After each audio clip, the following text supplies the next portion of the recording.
This video, I'm going to show you how you can fix can't install ShareMe file sharing app from Google Play Store. If this video helps, please like and subscribe to this channel. So if you're trying to download and install this app, you need to go to Google Play Store and make sure you are trying to download while logged in with your Gmail. However, if you're already logged in but unable, then go to your profile icon here and go to settings, and under settings look for network preferences option, and under it go to app download preference.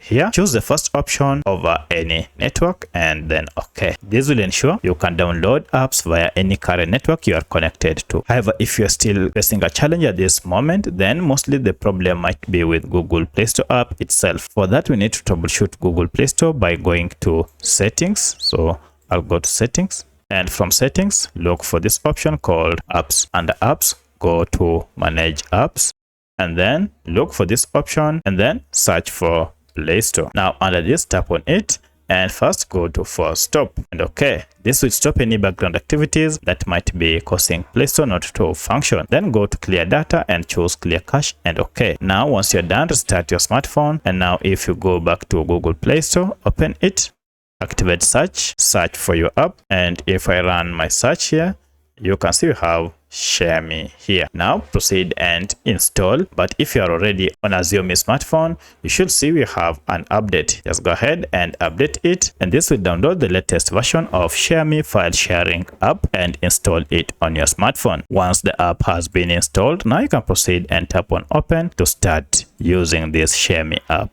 So let me know which of this was able to fix your problem. However, at this point, if you still can't install the app, check and then see if you have any VPN installed on your phone, turn it off, or if you have any security app that you recently installed, turn it off or uninstall it. But should it fail, also check and then see that you have enough space for this. If you don't, free up space by deleting apps or files that you no longer need on your phone to create more space. So let me know which of this was able to fix your problem. If you have any other question, kindly let me know in the comment section. Otherwise, thanks for watching and let's meet in the next video.